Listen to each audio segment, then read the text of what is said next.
This is Local Edition. I'm Brad Pomerance. We are joined today by Miguel Santiago. He is a member of the California State Assembly. Dare I say a new father?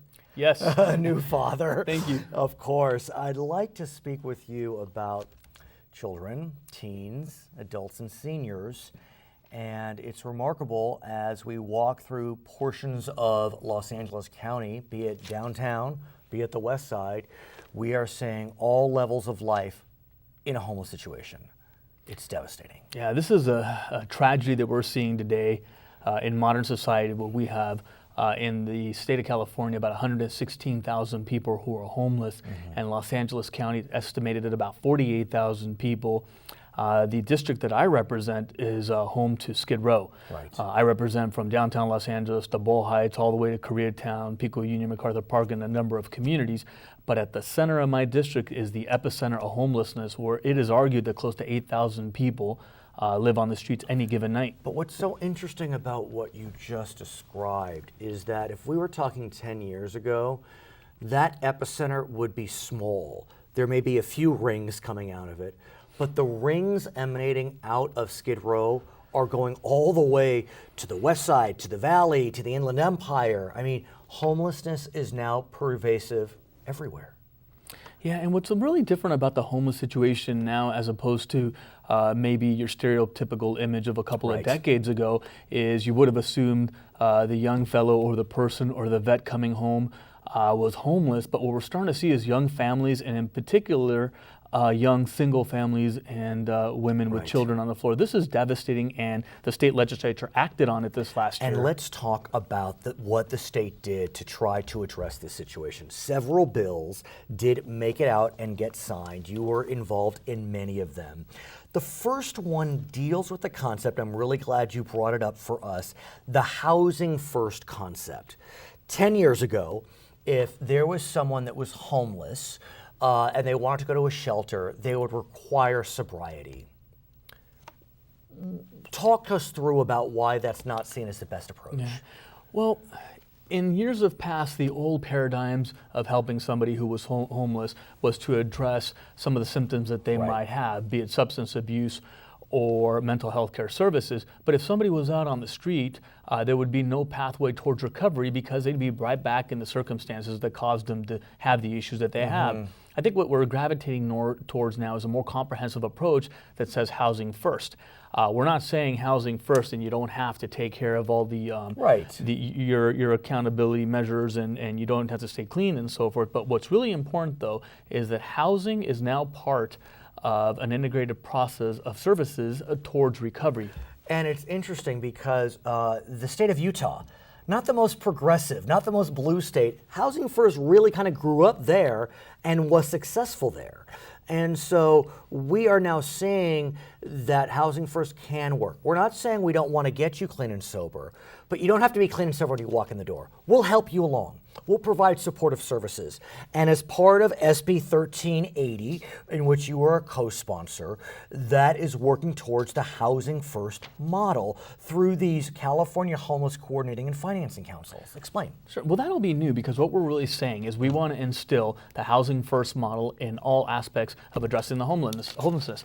But it's a little bit more than that too. Please. Earlier in the year, I I authored a bill that said that we needed to find housing assistance for folks up to 30 days at least one time a year, where the state in the past used to say only 16 days one time in your life.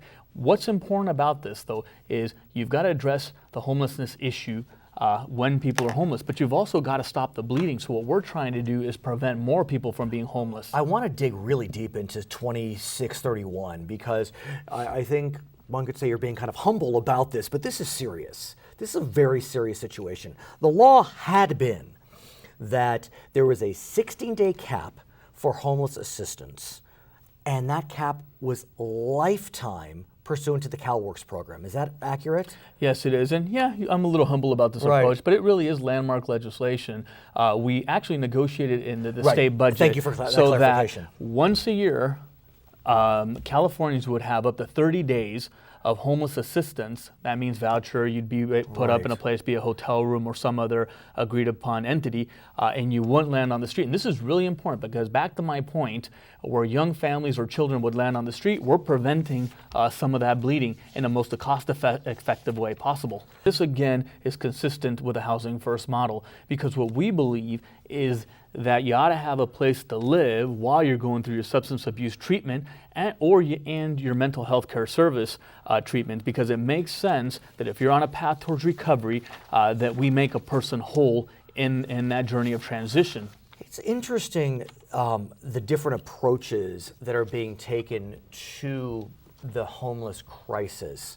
There have been desires by various electeds to have an emergency declared. In the city of Los Angeles, we saw a lot of council members looking to have an emergency declared.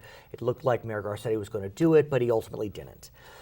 At the state level, a desire to have an emergency declared. The Assembly decided to, as a matter of resolution, declare it. The governor didn't take action on the resolution. But can you, sir, talk us through this whole notion of emergency declarations and why many think it's critical?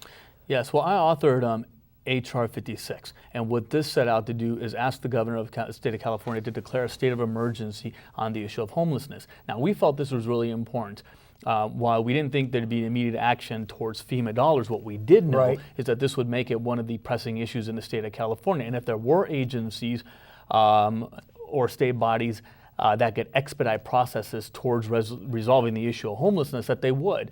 And so what we got out of it really was a conversation in the state legislature talking about how important the issue of homelessness is. It's a crisis. We want to act on it. And really, this is the first year the legislature did. Help me out.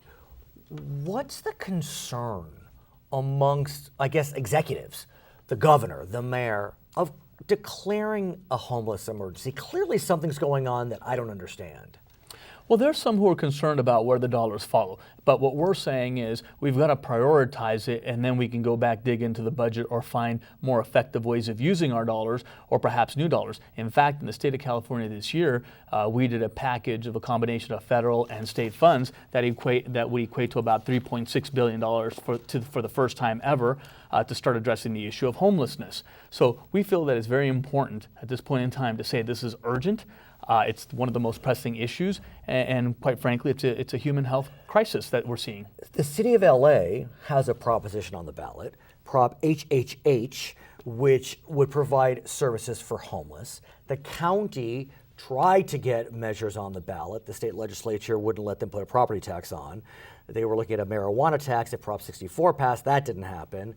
Talk to me about local solutions like HHH and otherwise. Well, we're pretty supportive, at least for me, from my standpoint, towards anybody who wants to do anything about the issue of homelessness. I think the city of LA has taken a bold step forward in trying to solve the issue, and they've recognized what the state's already recognized, that it's going to take dollars to follow through on some of these programmatic changes or increases. So I think what the resolution really did is brought the conversation of the issue of homelessness front and center, that we can't wait any longer. And it's not just a one-year gimmick, because we've got to come back at this every single year. When we have 116,000 people who are living on the street, children, in fact, live on the street, will go to school, and the only hot meal they have is that one meal that they had in school. This is a big problem, and it's not going to go away one year. We've got to come back at it every year. In fact, we introduced also legislation, and you'll see it next year in your income tax returns, that is going to ask you to check off and possibly, if you'd like, donate dollars. Come back for that. He's Miguel Santiago. I'm Brad Pomerance, Local Edition.